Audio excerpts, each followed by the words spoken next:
Hello and welcome दोस्तों, आप देख रहे हो classic comedy scene lyric channel. जी हाँ दोस्तों, आज हम जिस मूवी का एक्सप्लेन करने वाले हैं वो बॉलीवुड की हाल ही में रिलीज हुई सलाम वेंकी मूवी है। तो दोस्तों वीडियो शुरू करते हैं। मूवी की स्टार्टिंग में एक लड़के वेंकी को उसकी मां सुजाता हॉस्पिटल में एडमिट करवाती है क्योंकि अचानक से उसकी तबीयत बिगड़ जाती है। दरअसल वेंकी को बचपन से ही डीजेनरेटिव डिसीज थी जिसमें बॉडी की सारी मसल्स धीरे धीरे काम करना बंद कर देती है और एक दिन उस पर्सन की मौत हो जाती है। स्टार्टिंग में पर्सन चलना फिरना बंद कर देता है और उसके बाद बाकी मसल्स भी काम करना बंद कर देती है। साथ ही इसमें न्यू सेल्स का निर्माण भी होना बंद हो जाता है जिसकी वजह से पर्सन धीरे धीरे मौत के करीब जाने लगता है। इस डिसीज में पर्सन ज्यादा से ज्यादा अपनी लास्ट एज 20 ईयर तक ही पहुंच पाता है और इस डिसीज का कोई भी इलाज भी नहीं है। अब इस डिसीज की वजह से वेंकी लास्ट 10 ईयर से व्हील चेयर पर चल रहा था क्योंकि उसकी पैर की मसल्स ने काम करना बंद कर दिया था और हाल ही में उसे सांस लेने में भी प्रॉब्लम होने लगी थी, इसीलिए उसे हॉस्पिटल में एडमिट किया गया था। पर इतने सब के बाद भी वेंकी हमेशा खुश रहता था। उसके फेस पर एक स्माइल हमेशा बनी रहती थी। वो वहाँ पर सबसे फिल्मी अंदाज में मजाक करता रहता था क्योंकि वो बहुत फ्रेंडली नेचर का पर्सन था। इसी बीच सुजाता के पास हम आमिर खान को भी देख पाते हैं जो उसकी एक इमेजिनेशन थी और वो वेंकी को ले जाने के लिए आया था, यानी वो मौत थी। पर अभी भी टाइम था वेंकी के जाने में। पर इन सब के बीच सबसे ज्यादा दर्द वो माँ सह रही थी जो चाहकर भी अपने बेटे को नहीं बचा सकती थी। वो वेंकी के भार को 20 सालों से अकेले ही ढोती चली आ रही थी क्योंकि उसके हस्बैंड ने उसे घर से निकाल दिया था। अब क्यों निकाला था इसके बारे में हमें आगे पता चलेगा। हालांकि उसकी एक बेटी शारदा भी थी जो अपने डैडी के साथ ही रहती थी। वेंकी अपनी जिंदगी के आखिरी दिनों को गिन रहा था क्योंकि मौत कभी भी उसे लेने आ सकती थी और ये बात वो अच्छे से जानता भी था। पर वो अपनी माँ से एक ऐसी आखिरी इच्छा की मांग कर रहा था जो सुजाता के लिए पूरी कर पाना बहुत ही मुश्किल था। वेंकी मौत से पहले ही यूथेनेसिया की मांग कर रहा था, यानी इच्छा मृत्यु, और उसके बाद वो अपने सारे ऑर्गन्स को डोनेट करना चाहता था। पर एक माँ के लिए अपने बच्चे की इस इच्छा को पूरा कर पाना बहुत ही मुश्किल था और इसी वजह से वो वेंकी से इसके लिए मना कर देती है और इस बात पर वेंकी सुजाता से गुस्सा हो जाता है। सुजाता की आंखों में इस पूरी मूवी में हर टाइम हमें आंसू देखने को मिलते हैं। इससे समझ आ जाता है कि वो किस दौर से गुजर रही थी। उसके बाद वेंकी से मिलने शारदा और नंदिनी आते हैं। नंदिनी वेंकी की बचपन की दोस्त थी और अब वो दोनों एक दूसरे से प्यार भी करते थे, पर उन्होंने अभी तक अपने प्यार का इजहार नहीं किया था। नंदिनी ब्लाइंड थी, वो देख नहीं सकती थी। नंदिनी वेंकी से पूछती है कि अगर वो ठीक है तो डॉक्टर ने इतनी सारी मशीनें क्यों लगाई हुई है। इस पर वेंकी हंसकर कहता है कि डॉक्टर शेखर अपने डॉक्टर होने की नुमाइश करने के लिए सब लगाए हुए हैं। वो दोनों एक साथ आश्रम में बड़े हुए थे। उन लोगों ने अपने ड्रीम्स की एक बकेट लिस्ट बनाई थी जिसे उन्हें साथ में पूरा करना था और उसमें एक बेस ये भी थी कि वो लाइट हाउस पर चढ़कर सनसेट को देखना चाहते थे। नंदिनी ने अब तक जो कुछ भी देखा था वो सब वेंकी की आंखों से ही देखा था, इसीलिए वो हमेशा साथ रहते थे। पर अब वेंकी रोते हुए नंदिनी से कहता है कि वो अब उसकी विशेष को पूरा नहीं कर पाएगा क्योंकि अब वो कभी भी लाइट हाउस में नहीं चढ़ सकता। उन दोनों ने आश्रम में बहुत ही क्वालिटी टाइम बिताया था। वेंकी हमेशा टॉपर आता था और सबको बहुत खुश रखने की कोशिश भी करता रहता था। धीरे धीरे उसकी बॉडी काम करना बंद करने लगी थी, फिर भी उसने हार नहीं मानी थी और अपने दर्द से लड़ता रहा था। उसके बाद वेंकी नंदिनी से कहता है कि अब उसे बकेट लिस्ट अकेले ही पूरी करनी होगी। इस पर नंदिनी रोने लगती है। मूवी का हर एक सीन बहुत इमोशनल है। उधर सुजाता वेंकी की इच्छा मृत्यु की मांग से बहुत परेशान होती है क्योंकि वो उसे इस तरह मौत से पहले मरते हुए नहीं देख सकती थी। ये एक माँ के लिए बहुत ही दर्दनाक मोमेंट था।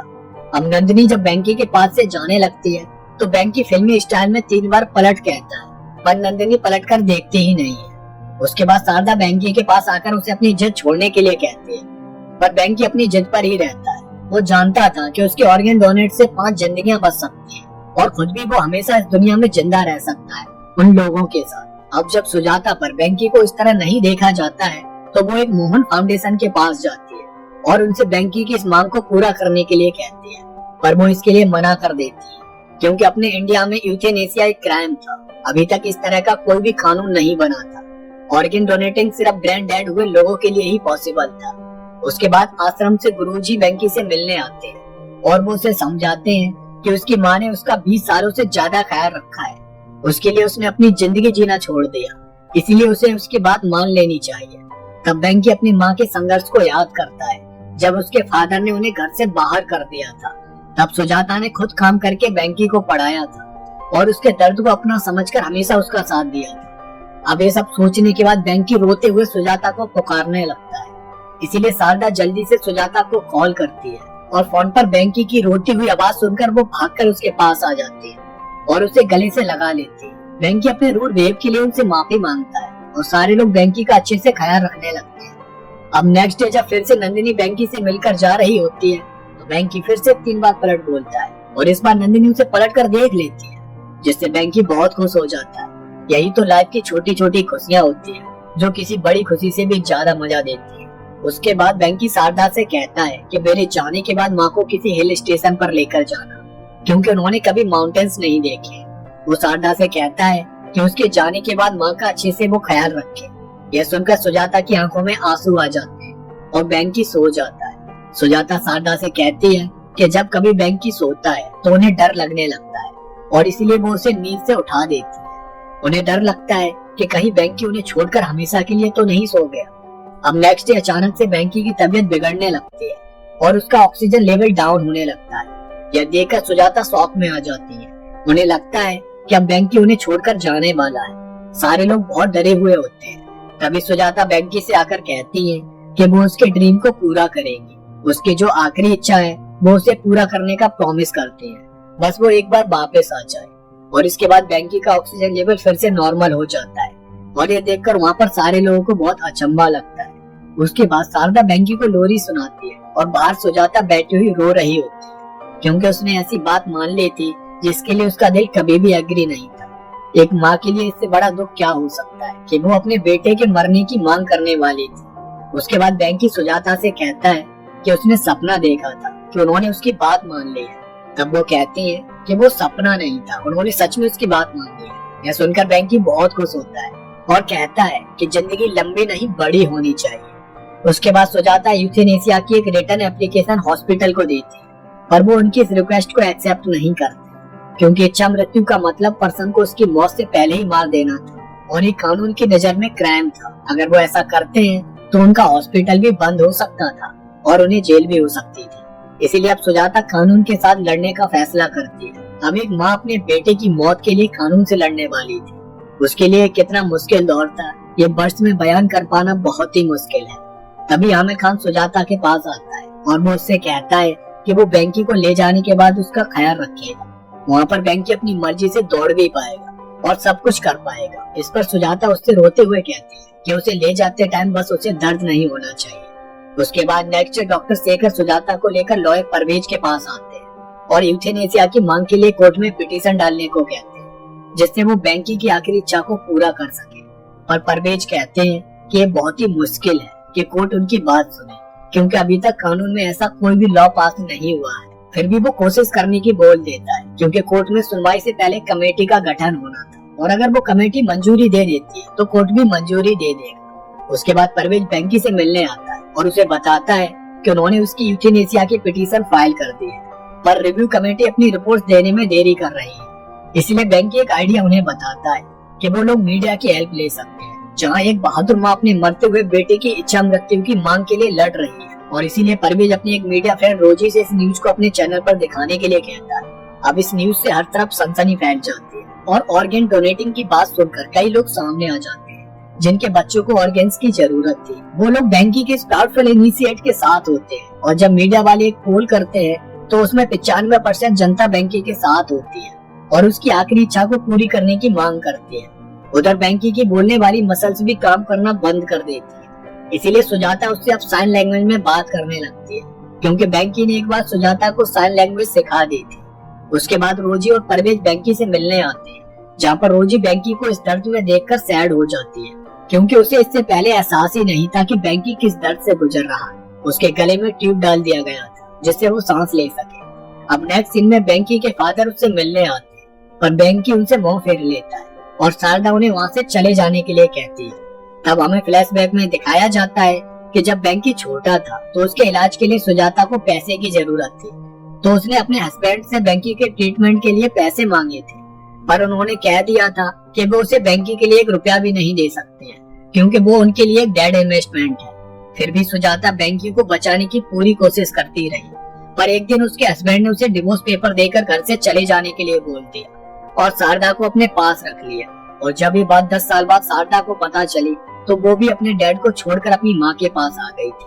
अब मीडिया के प्रेशर की वजह से एक कमेटी बनाई जाती है और उस कमेटी के लोग बैंकी के पास आते हैं, जहाँ बैंक के इशारों में उन्हें बताता है कि वो अपनी इच्छा से ऑर्गन डोनेट करना चाहता है और उनसे यूथेनेसिया की मांग करता है। पर कमेटी के लोग उसकी इस रिक्वेस्ट को मना कर देते हैं, जिससे परवेश थोड़ा परेशान हो जाता है और उसकी अपोजिशन लॉयर मिसेज कुमार उसका मजाक बनाती है कि वो इस तरह के हारने वाले केसेस ले लेता है। इस पर परवेश सिर्फ उससे यही कहता है कि अगर एक बार वो बैंकी से मिली होती तो ऐसी बात वो नहीं करती। अब इस प्रपोजल के रिजेक्ट हो जाने के बाद कोर्ट में सुनवाई की जाती है, जहाँ पर परवेज को बैंकी के लिए लड़ना होता है। वहाँ पर वो अपने पक्ष को रखता है और कोर्ट को समझाता है कि बैंकी के इस कदम से कई लोगों की जान बच सकती है। पर मिसेज कुमार इसे सुजाता के पैसे कमाने का जरिया बताने लगती है। इस पर सुजाता भड़क जाते हैं क्योंकि मिसेज कुमार उन्हें और उनके बेटे बैंकी को वहाँ पर ह्यूमिलिएट कर रही थी। तब जज परवेज से 24 आवर्स में बैंकी के बारे में सारी जानकारी लाने को कहते हैं, जिससे उन्हें पता चल सके कि आखिर बैंकी क्या है। इसीलिए वो लोग बैंकी के आश्रम में जाकर बैंकी के बारे में सब कुछ रिकॉर्ड करने लगते हैं, जिससे उन्हें पता चलता है कि बैंकी बहुत ही होनहार लड़का शुरू से ही रहा है और उसने हमेशा सबकी हेल्प भी की है और अब वो कोर्ट से अपनी आखिरी इच्छा को पूरा करने के लिए हेल्प मांग रहा है। उसके बाद केस रेस्ट करने से पहले परवेज बैंकी के एक वीडियो कोर्ट को दिखाते हैं, जिसमें बैंकी साइन लैंग्वेज में कहता है कि उसने सुना है कि मरने वाले पर्सन की आखिरी इच्छा को पूरा किया जाता है, तो क्या उसकी आखिरी इच्छा को पूरा नहीं किया जाएगा?